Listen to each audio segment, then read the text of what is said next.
Hello again, and thanks for hanging out with us at Starfish and Coffee, where we talk about pop culture in all its forms and sometimes inevitably get a little lost along the way. My name is Sean Smith, and I've been a pop culture writer for 30 years now. Some of you might know me from creating and being the editor of Burn Magazine or Zero Magazine back in the mid 2000s, or more recently as the editor of Skin Deep Tattoo Magazine. Thanks for stopping by as we hit episode 3, and this week I'm joined again by my good buddy JJ, who, aside from being the guy who plays the tunes at the place where you're so drunk you can't even talk anymore, he also knows more than a thing or two about radio and how it works, which is handy because this week's topic is, have we come full circle? Has radio taken its revenge and killed the video star? Let's find out. Welcome to episode 3 of Starfish and Coffee. It's good to have you back again. Good to be here, mate. Good to be here. Another day. Except I've got beer and pizza, which is not the same. Oh, I got coffee and no food at all. So, so I'm winning a bit more then, I guess. Not a starfish in sight, mate. No. And I haven't got maple syrup or jam. Nope. We might have some jam in the cupboard, but I'm not going down to get it. Okay. This week, let's talk about radio because I think last week with magazines we probably had a lot more to say, and it probably knocks onto other media. And being as you're the radio guy of the two of us, I figured we could get some decent mileage out of this. But to throw a question on the table, go on. Or maybe it's a statement, not a question. Yeah. Video killed the radio star, but radio had the last laugh because I can't remember the last time I turned MTV on, and I don't even know if it exists. There you go. Oh, it exists. I don't believe it doesn't have any music programming. Is that right? That's right. Yeah. So it's just a bunch of people in pants snogging on the beach, that kind of thing. That type of thing. Right. Yeah, really is that kind of thing. Yeah. So, but did it kill the radio star? Well, no, I generally don't think it did. I mean, obviously it came along. It launched 40 years ago, MTV, and there was a fear it was going to, everybody was suddenly going to be watching music videos and nobody was going to be listening to the radio. But obviously, I mean, again, I think it does tag from where we were in previous episodes, because we were talking about magazines, and one of the things that was the forefront and one of our, I guess it would be a tagline now, it would be a hashtag, was you can't plug your headphones into a magazine. Nope. And you never could. And so for me, again, we've talked about this prior, and it does sound like a crazy world when you say to people that back then, in the early days, radio was, again, 3 or 4 stations. And, Radio 1 didn't actually launch till 1967, which is really late in the rock and roll day when you think that Elvis and Chuck Berry and everything started in 55. Yeah. And even the Beatles first hit in 63. So, it wasn't until 67 we had a national radio station, and it was on AM. And again, it went off. Once it went dark at 6 o'clock, it went off. I didn't know that. Yeah, it literally went off, and then it got extended till like 10 o'clock at night. You know what I mean? They suddenly started to go, we want something in the evening, because the pirates came in and took over. Radio Caroline came in and took over, and the pirates were leading the way, so they decided they'd be on a bit later. So, but when you think about that world, and we've touched again on the past when we talked about TV and things, you are talking about the fact that the world stopped, and it wasn't like we are now, 24/7 WWW, the entire world. And now, you and I can listen to a radio station in Los Angeles or Tokyo or whatever, but then that's all there was. So, going to the point of, could radio kill, die, or video kill radio? No, I don't. It never could, because it was too ingrained in our psyche. I mean, it also requires you to be in exactly the same place all the time, which is, i.e., yes, in front of your TV. yes, yes, Whereas I listen to the radio now as much as I ever did. So if I rewind, I guess we weren't really brought up with. My folks used to have Radio City on, which, for those of you who aren't from these parts, was the predominant station for the Northwest, based in Liverpool. A fantastic station. So I was kind of brought up on that. Was the third independent local radio station to go on air. Capital Radio in London was the first, Manchester was second, and Liverpool was the third, but didn't go on air until 1976. That sounds about right to me, yeah. So yeah. And then a few years, 3-4 years after that was when I started diving into exactly the same as you, and I know this because we've talked about it. Somebody got me a very, very small radio for Christmas that was about the size of my iPhone. Yeah. And you jack your really uncomfortable hearing aid type mono earpiece in that was like shoving a doorknob in your ear. It was a horrible experience, right? But it was there. You'd wedge it in, and at night you had Radio Luxembourg, which opened the gates of hell for me. Yeah.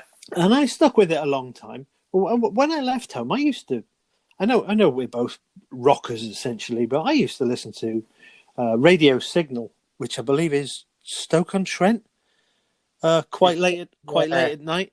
Yeah. And they used to pipe things like Randy Crawford, Luther Vandross, which I'm quite into. Yeah, of course.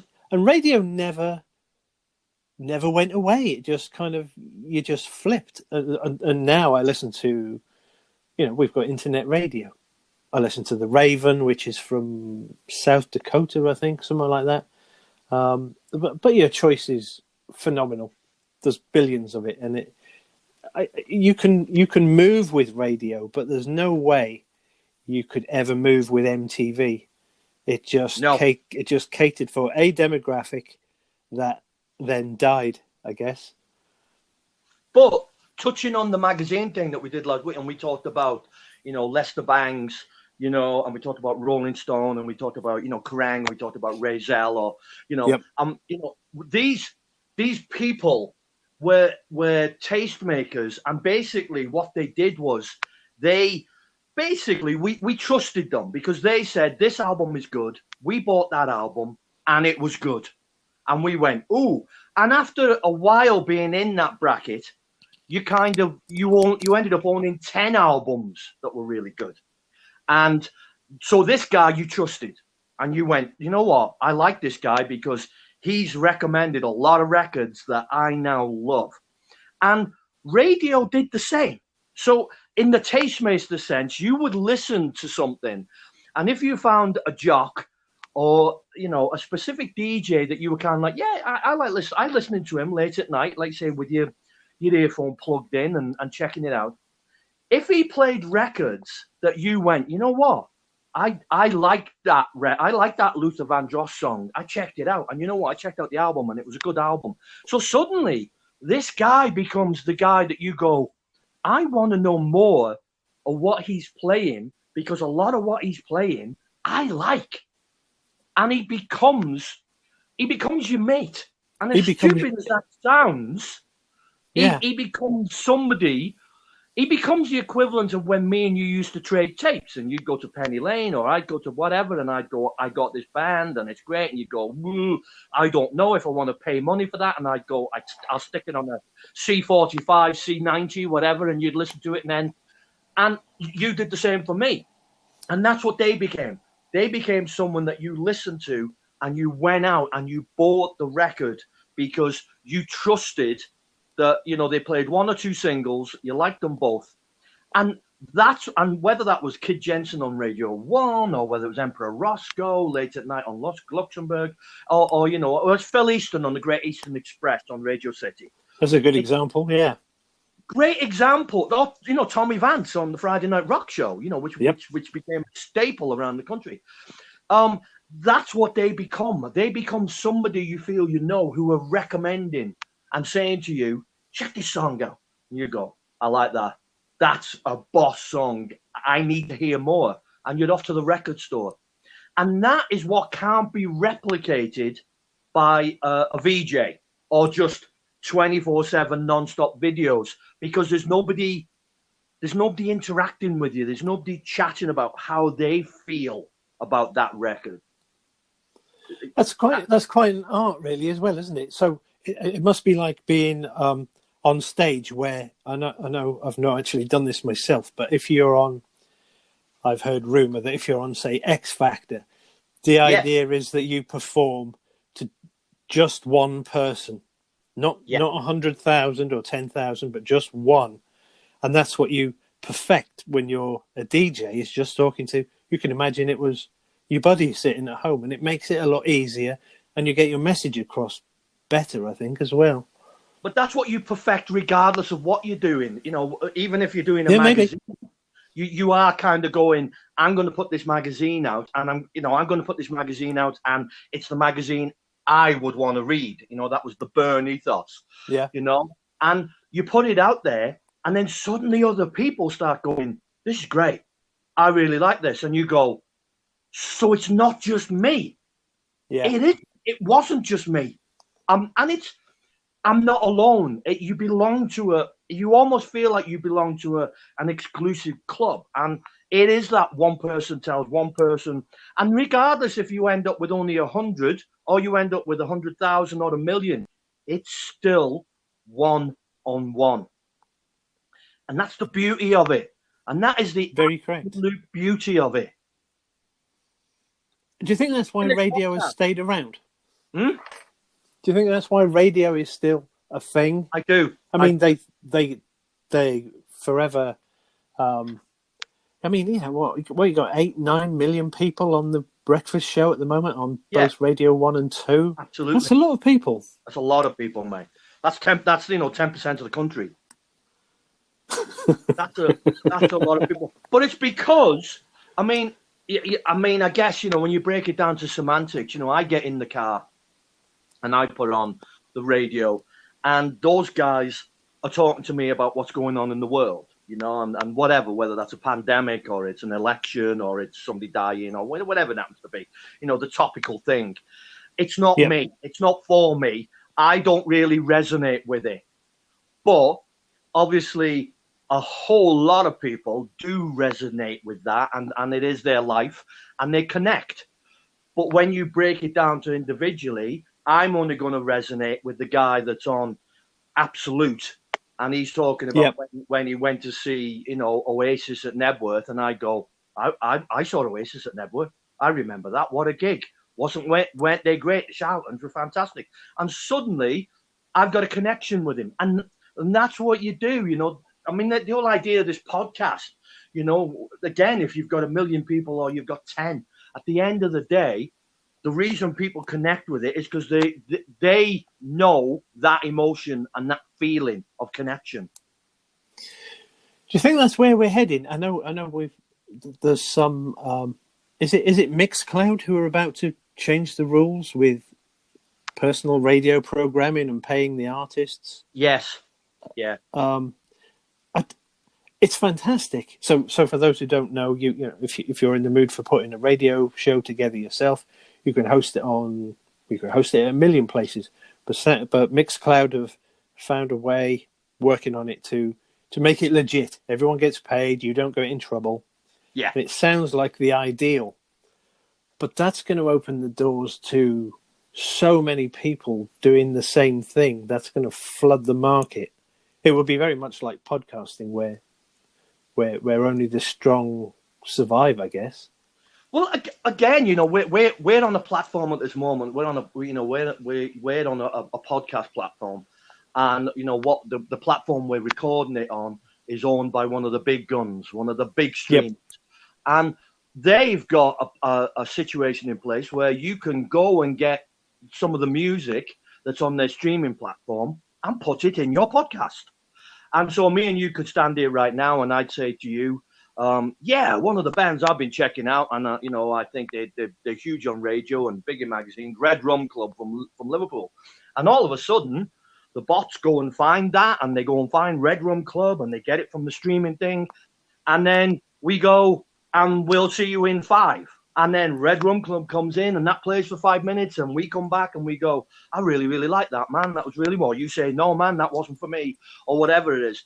And then suddenly we are a radio show, and it's not what we're designed to be. But when everybody... But you become a tastemaker. Yeah, but when everybody can do that, suddenly you're in a different place. You are really, really in a different place. I mean, okay, it leads to a lot of people like, what's the thing we always say? We send each, me and you send each other links all the time. You sent me a couple this week of digital magazines, and we lose the will to live usually on the other side when we look at them. Or what was your joke to me this week, which I found hilarious, which was, oh, have you just got lost down the issue rabbit hole? Yes, yeah, and you do. It's because there's a lot of crap out there. That's the point I'm making. There's a lot of crap digital magazines. So just because you have to look to make sure, don't you? Just because you think you can do it doesn't mean you can. Yeah, and I guess when you've done 3 digital magazines and they just look like a Word document that you digitized, then the will to do it runs out. You have to love more than just that, like a podcast. You but could look at your figures. I mean, interestingly, I know we're talking about radio and we cross-platform and we jump because that's not just what we do. That's the way the world works right now. Interestingly, the point would be is if this pod turned into a kind of pod radio hybrid, the answer would still be okay, but it's still a podcast. But can you guys walk into a studio tomorrow and actually do a 2-hour radio show? So it's more music and less talk. And the answer to that is, are you joking me? Just give me the keys. In the same respect, I just found today 3 copies of Zero, absolutely pristine, condition with the CDs on the cover, right? Yep. And it's the same argument with the digitization of magazines. When you look at it, you kind of go, if that was in my hand, would that be a good magazine? So radio is still about the fact that the product has to stand up. It has to stand up, and it still does. And that's the reason you still tune into those stations and check them out. It's interesting that the new rules will become very old rules. So when you had the pirate stations and the DJs out there, they were just playing stuff they thought was good. Yeah. Versus, and no offense intended, BBC, but they have playlists. Yes. Commercial radio has playlists. Absolutely. But BBC has playlists too. Sure, yeah, but the pirates would just say, let's play Bohemian Rhapsody in its entirety. Yes. Because it's great. Absolutely. That didn't happen. Let's play Stairway to Heaven in its entirety. That didn't happen either. No. Especially as they hadn't released it as a single. Oh. So you're going to get back around to people like, I don't know, let's take Me and You going, wow, this 9-minute tune from Steve Wilson, Porcupine Tree, is fantastic. Yeah. And you will get those, it will go full circle again back to tastemakers of a different kind, I guess. Which is where it's going. It's exactly the route it's taking. It's kicking against the pricks. It's kicking out the jams. It is really, really doing that. Here is the mainstream. And don't get me wrong, I love listening to Six Music. I love listening to, Absolute Radio. I love listening to a lot of different radio stations. But my biggest complaint ever, and still holds true, is I look at it and they're playing Cigarettes and Alcohol, and they're playing, they're playing Wonderwall, and I'm sitting there going, you do realise that Oasis released a lot of records, and even on their greatest hit CD, there's 20 songs. So is there any chance you could just not keep playing the same 4?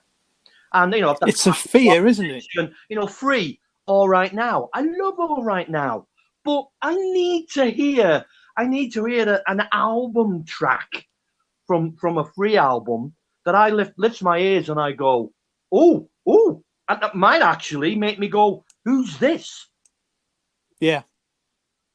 And that's don't do anymore. And that's what this does, because if you and I were going to do this now and we were going to play a Kiss track, the chances are, if I said to you, let's play a Kiss track off Destroyer, by default, we wouldn't go for the obvious. I might go for Great Expectations. I don't know. But do you know what I mean? You're going to kind of, both of us would go, well, actually, I'm going to go over here because I've never heard anybody talk about that album and play that song. So I'm going to play that song. Yeah. And that's where it's changing. And that's where it has gone back to the taste-making episode of the fact that it's not the obvious. Do you think it will? I mean, I know we gave PR people a bit of a run for their money last week, but again, that's going to, or maybe it won't actually. Maybe it's different, because they're pushing albums and artists rather than individual songs. Yeah. No, but it's program controllers and heads of music. That's exactly what it is, because they're taking the easy route. They're not taking the risk, because Foo Fighters are about to drop a new record, right? From what I've heard, fabulous. Loving it, absolutely loving the couple of tracks I've heard. But I know for a fact that they'll drop that record, and what you'll get is those 2 or 3 singles, and they are going to be the only songs that I ever hear from that record, because I know what songs I hear from previous records. I know for a fact the songs what I'm going to hear from any other Foo Fighters record. And that's a program controller and a head of music problem. Instead of kind of going, well, I know you put the single out, but this single's been out for a month now. I'm going to put an album track on. And I'm going to take that track from the playlist and I'm going to put an album track on. And it would upset the cart and it would upset the program. But Dave Grohl ain't going to care. Actually, Dave Grohl's going to go, oh, I'm having Thanks very much. Yeah. But I guess you always have, like anything in the world these days, you have investors who couldn't give a crap about artistic content. All they want is numbers. Well, that's what happened.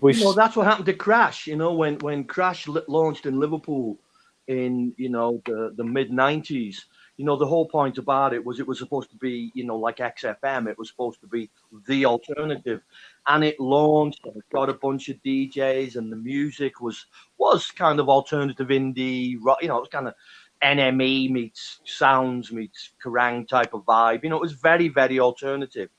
But the people who were involved with the money, when it had been on air for 3 months, they went, oh, the listening figures aren't as good as this, this station in Manchester or this station in Birmingham, or, especially the stations in London, and they were kind of like, so we need the listening figures to be a certain amount because that's what, drives the advertisers, and the advertisers drive as well, because one of the major arguments I remember was an argument that stated that an advertiser from, I don't know, it could be a big car dealership, it could be a big car, it could be BMW or Mercedes-Benz or someone, a major sponsor and investor in advertiser. The argument was he's tuning in and listening for an hour. He doesn't know any of the songs. Now, the argument on one side was good. Do you know what I mean? He's not. It's not for him. He can turn to Key 103 in Manchester and hear those songs. This is why we're here.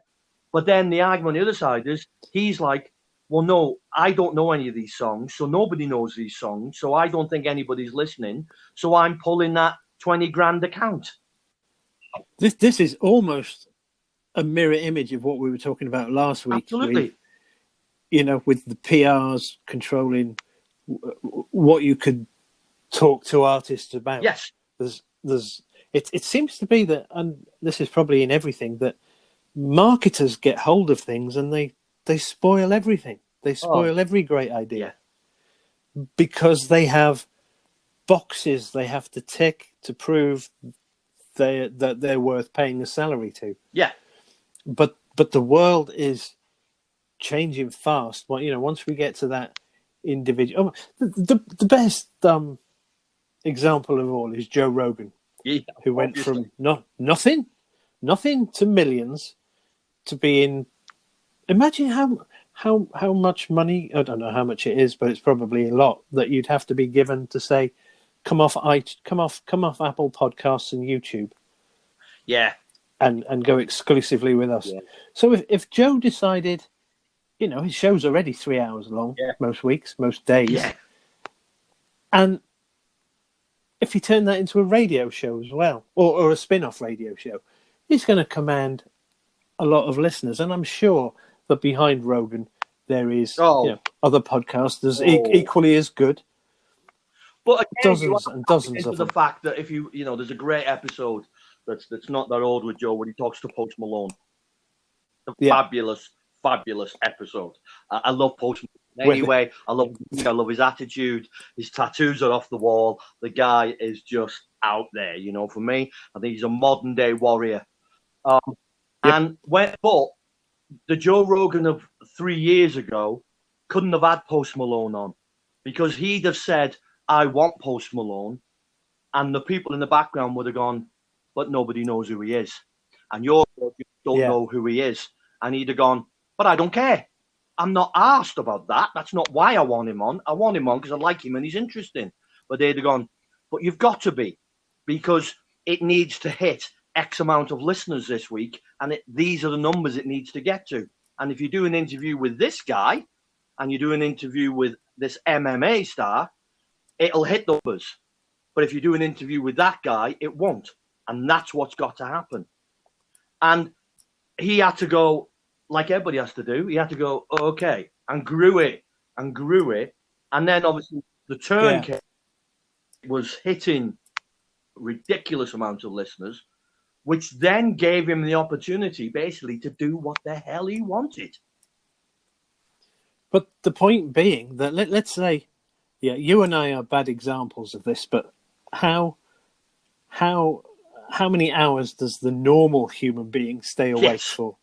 Let's say they get up about 7 and probably go to bed about 10. That's 9 for 24. It's about 15 hours. So if you have, let's say you have to work half of that. So that's 8 hours gone. That leaves you with about 7 hours. If you tune into Joe Rogan, that's 3 hours gone. So the point being that this you will be able to choose your radio. There will come a point where you don't want to tune into Zoe Ball in the morning, because if you're running late, well, I know you can start it again anyway, but you could choose, like you say, a tastemaker where the person you trust is going to play you new things, old things that you didn't expect, and have some chat that's relevant to you. I think that's the future of radio. But I think there'll be a lot of blurring in the middle. Again, element is essential. I mean, did the Sky box set change the world? Of course it did, because we could, we know VCR did it first, obviously in the late 70s, early 80s, where you could record programs and you didn't have to watch them. But the problem with that was there was no metrics. There was no demographic behind it and no data, whatever you are in the world, to back it. But now there is, because now you can add it all up. You can kind of go, well, this amount of people listened live, this amount of people listened again, and this amount of people are checking it out on YouTube. And suddenly you add it all together. And suddenly you go, oh my God, that's quite a few million. And then your backers are going, well, now actually I don't care if people are listening live, because as long as at the end of the day they're getting our message at some point, they're not worried when they listen. And that is a major change. That's a shift That is beyond belief, to be honest with you. Yeah. I mean, do you think radio will change in the next, what, I think 5, it 6 already years? is. I think with multiplex and DAB, DAB is now, it has now overtaken, FM or terrestrial, whatever you want to call it. So more Yeah. people are now listening to radio on a digital device than they are on an analog, if you like, FM device. It's now a 60-40 split. That's a big deal. That's a huge deal. When you also take into account that Radio 1 has more listeners to some of its shows on YouTube than it does listeners of the actual show when it's broadcasting. That's nuts. So if you think of a drive time show and people are they might be off at the gym, they might be driving home, who knows what they're doing. If you look at some of the figures, those people are actually they go in and there's a webcam, there's a studio cam and the people are there talking and whatever, and they're actually checking it out on YouTube. And that's alone a fact that when somebody says I've got 2 million listeners to my radio show, but they're saying that I've got 800,000 actually listening to my radio show, but 1.2 million checking it out via YouTube. Wow. Can you just press the pause button for a second and really think about that? It says quite a lot about the hold that YouTube has on the world. YouTube, I know it's a different subject, and it probably will be a subject again for a different podcast, but YouTube is it's the new MTV, mate. It's the new streaming MTV platform in the world for music. Number one in the world for music, YouTube. Because that's where everybody goes to, whether they want to watch that Human League video from 1980, or they want to watch the stream, or they want to check Joe Rogan, or they want to check out this morning's Radio 2, Radio 1 breakfast show, or they want to check out Jonesy's Jukebox out of Los Angeles. And so that's why it's the number one music streaming platform. That's crazy, isn't it? Which is, again, so how will radio change? Okay, this is something we've got into, and we're doing a podcast right now, and the argument is, and it's always going to be this argument, should we really be doing this conversation on a YouTube, if you like, sitting there and doing it on a Zoom or on a whatever videoed, and then stripping out the audio and saying, if you want to listen to it, check it out. But here we are, and there you are live, and that's where radio is going to develop. To be honest with you, you're going to have a point where Starfish and Coffee will be something that you watch for 2 hours, and you will got the video. You will then listen to as a podcast, and then you will have a 2-hour version of it that actually has the music in that you've been talking about. That's what's changing, and that's why it will survive. And I guess these things will be franchised, like Alice Cooper's absolutely. show. I mean, Alice's exactly show. What it is. For those who don't know, there's people like Alice Cooper and Joe Elliott from Def Leppard. They do syndicated hour-long shows, and they're syndicated to 30, 40 different radio stations, and they're heard around the world globally on those radio stations. And I'm sure everybody who listens to it here thinks, yeah, he's just on that radio station. No, he isn't, because it's the same program wherever you might listen to it. Yeah. It's crazy, isn't it? Well, it really is. It's brilliant. Yeah, it's a world of it's a world of dread and fear, I guess, is what you'd say for lots of people. But I think if you always had your eyes on the, I think back to the the man who fell to earth, and he was sitting in that room, and he had a wall full of TV screens, and then he had all this, and he had music on, and he had radio on, and whatever, and he was just soaking it all in at once. And that is what we now do, even when we don't know we're doing it. That's very true.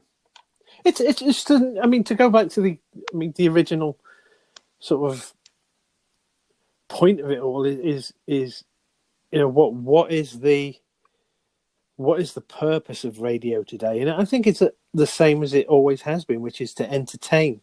If you're just going to play records, you might as well just hit the shuffle button on your pod and let a machine choose from your own set of albums, I guess. So the presenter and the actual show format is still important, as you were saying, as tastemakers, as a friend. But I don't see, apart from that, you take the celebs out like Joe Elliott and Alice Cooper, you take them away, I don't see the same level of celebrity is the wrong word, but celebrity DJs. I mean, if you flip back 30, 40 years, you could go, especially in the UK, Tony Blackburn, Noel Edmonds, Kenny Everett. There's a whole list of them. You could probably name 20 in 30 seconds without stopping. Can you do that now? No. And it's just very watered down. It's you'll never get those numbers again. You'll never get 20 million people watching the wrestling on a Saturday afternoon anymore. They've tried. As long as you accept that, and I guess how do you play the game? If you look at Heart and their breakfast show, it's got Jamie Theakston and it's got Amanda Holden.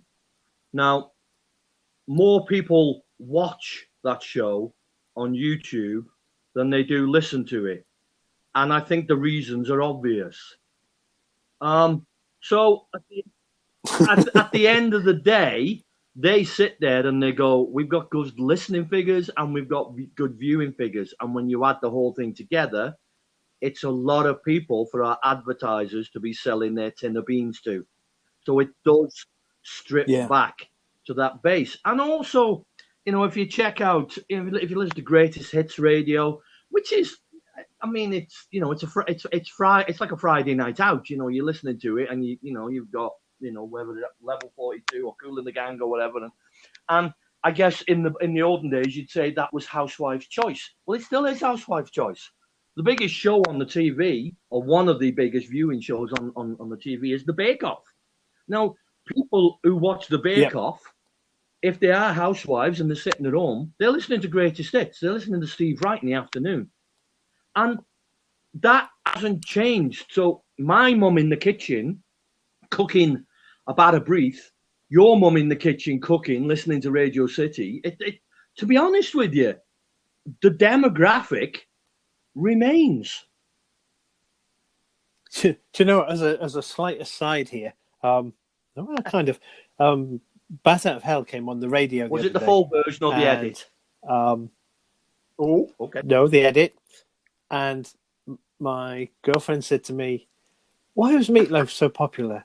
And I had to sit back and think, and I was like, Bat Out of Hell hit a time and a place at exactly the right time and exactly the right place.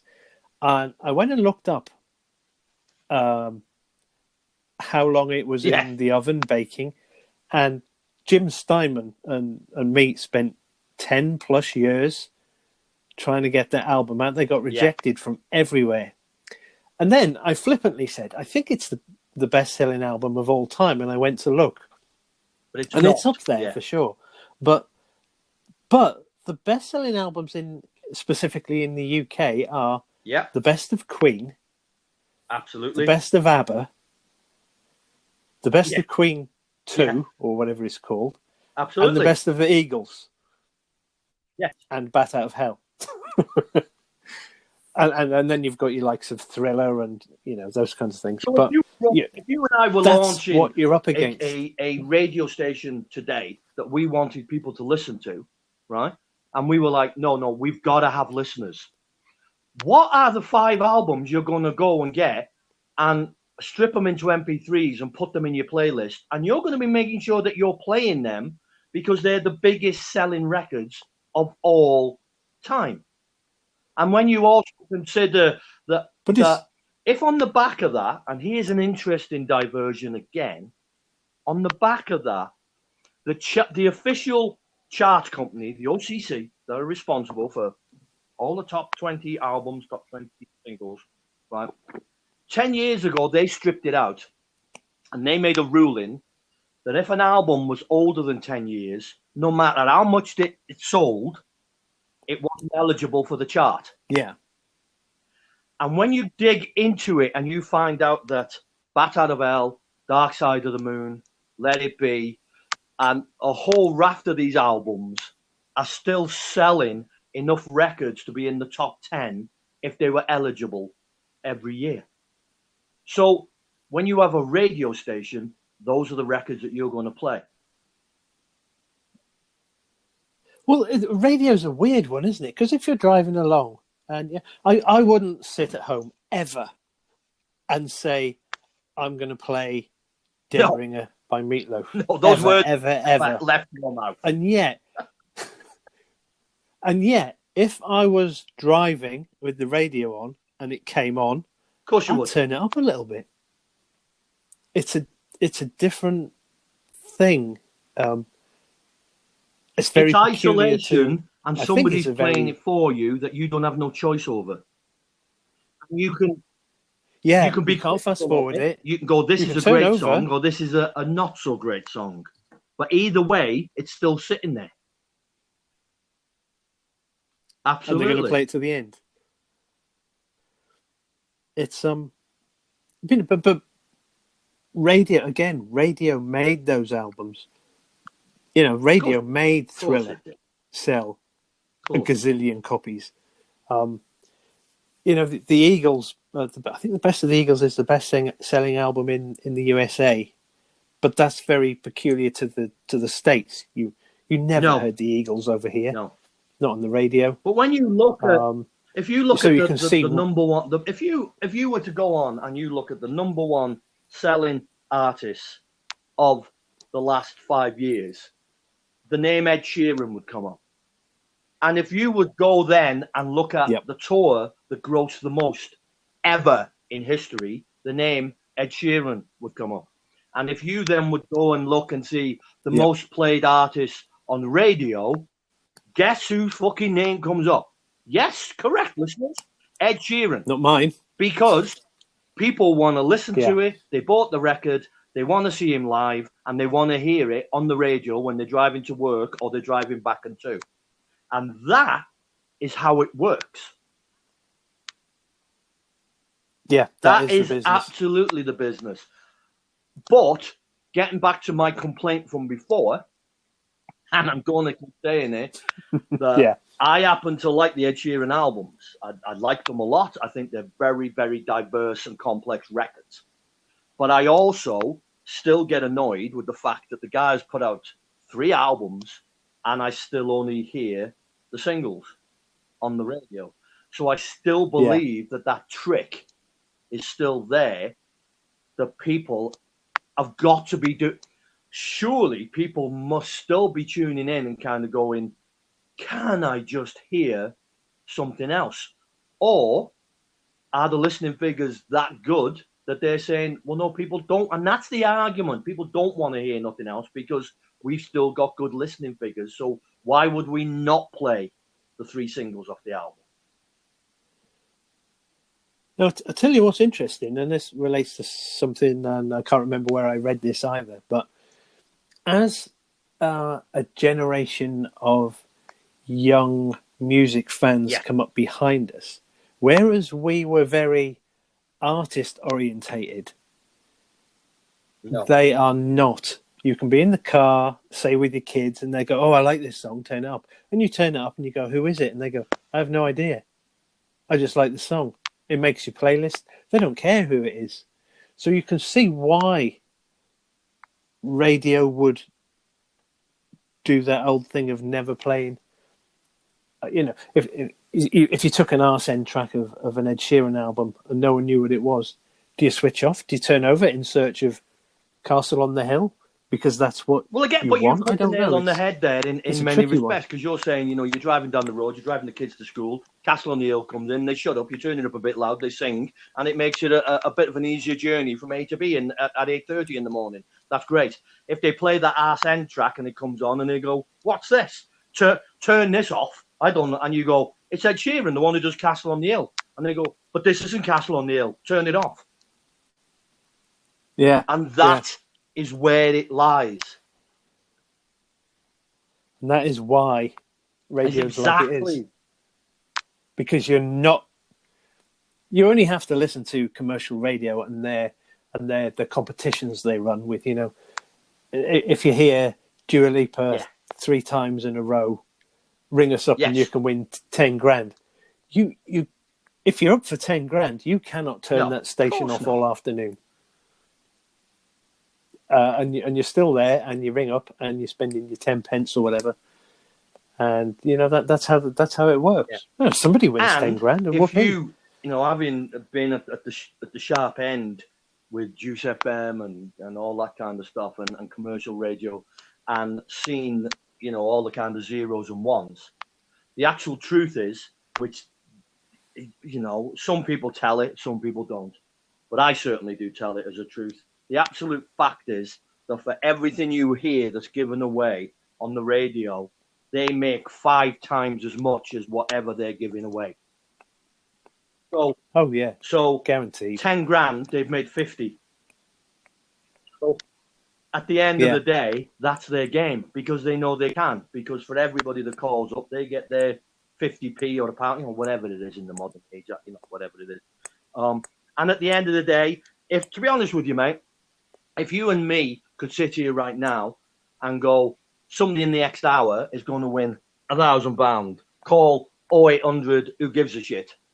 And to be honest with you, if enough people called 0800 who gives a shit and gave us 10 grand in money from calling that number, we'd be quite happy to give away £1,000 every single day. Yeah. You know what I mean? That's the truth, isn't it?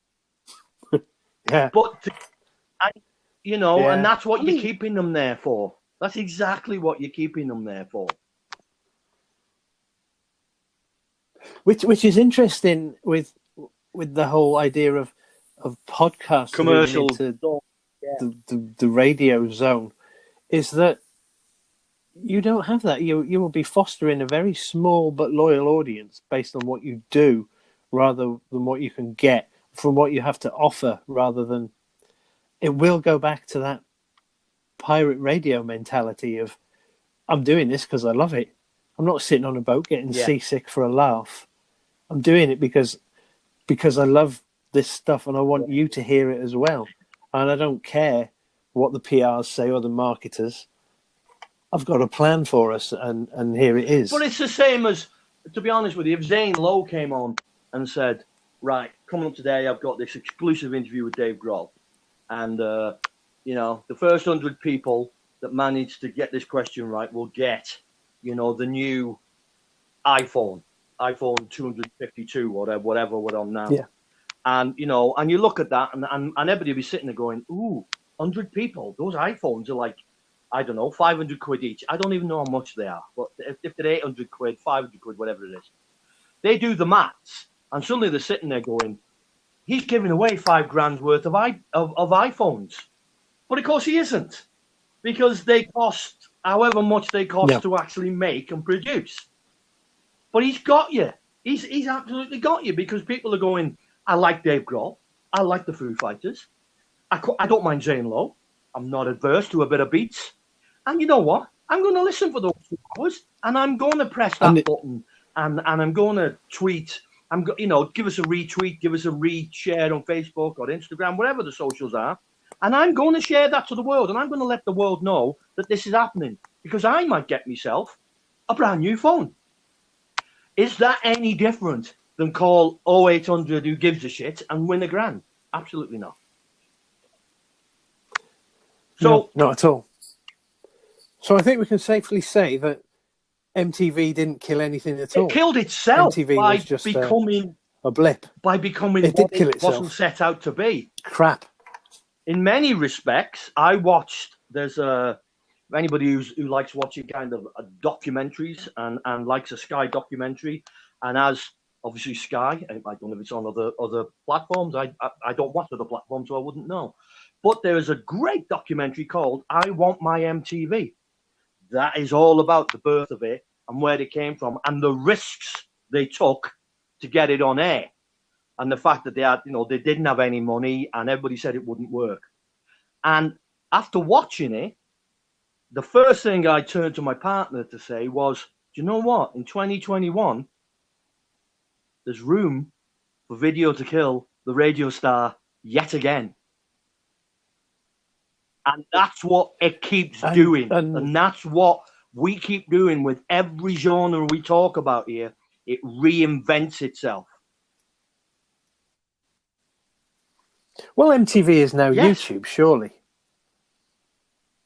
Surely that's the pinnacle. That you can't get much closer than that. If as many people are YouTubing as you say, then YouTube is it. YouTube is the new visual music medium. But you don't have to. What the bottom line is with it is it's piped still the same way it was always piped. We might have a day here where, my partner will be making clothes and doing stuff downstairs, and she'll have Catfish on, which is an MTV program, and it'll be on because they'll have a Catfish day, and it'll be on all day, and there'll be nothing but that program on all day, and it just sits being on while she's working, and I'm on my lappy, and I'm doing my stuff, and it's just there and on.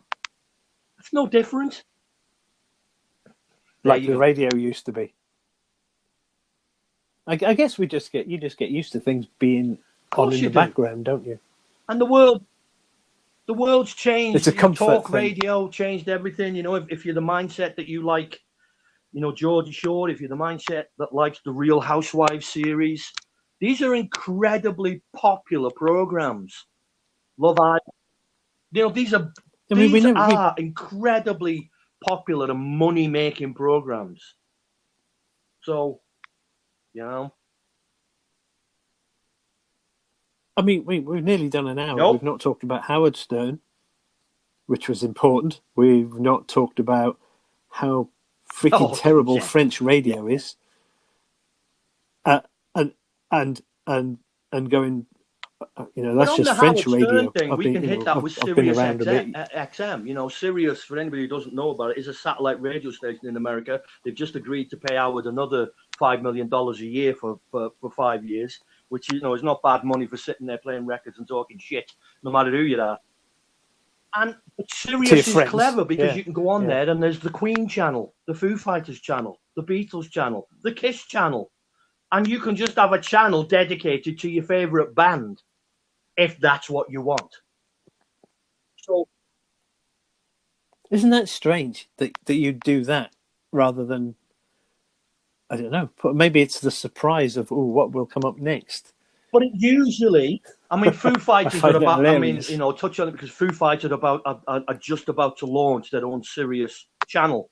But the shows are hosted by all the members of Foo Fighters, including Dave Grohl, who's got his own 3-hour show that he's hosting.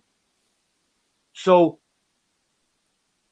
will that be? Of course it will. Repeated throughout the week. Will. It'll be a constant thing where he'll be on live, and then it'll be on again at 8:00 at night, and then be on again at 3:00 in the morning, and it'll be on the listen again button. But the bottom line is, you can tune into this and hear your favorite band. You can then hear the singer of that band playing some of the music that got him in that band in the first place. How much would we have killed for that 25 years ago? And that's really where the future lies, Although I don't think there's much room for the Rathchild channel and the Babysitters channel. I don't think we're ever going to get there. No. But it's very exciting with what you could do with it, but it's also very disappointing to think that everyone who likes the Foo Fighters is going to listen to the Foo Fighters channel and never ever come across the Coheed and Cambria channel. It's very it locks you into a brand. Like you use Colgate toothpaste and you've never used anything else. You'd never think about it. And if the shop is out of Colgate, then you'd rather not have any But toothpaste than buy what something that else. does is it That's does a leave scary the key prospect. on the side for people who still want to do burn radio or zero radio or, you know, starfish and coffee radio, whatever. It leaves the key for them to pick it up and go, you know what? I'm going to pick that up and I'm going to do that show and I'm going to play Warrior Soul and Coed and, you know, all the new stuff I love. And I'm going to fill that gap. And it leaves the door open for somebody else to drive their car right the way through it. And again, that's how it reinvents itself. Damn, an hour sure whips by quick. I think it's time we expand into a longer format soon, especially now that we've got the tech under control, more or less. So far, we've looked at the legacy that rock stars, for want of a better term, leave behind when they're gone, the magazines and radio that support that star-making structure. So next week, we're going to stop looking backwards so much and start to look forwards. No idea what form that will take, but we've got a whole week to figure it out, so we'll see you then.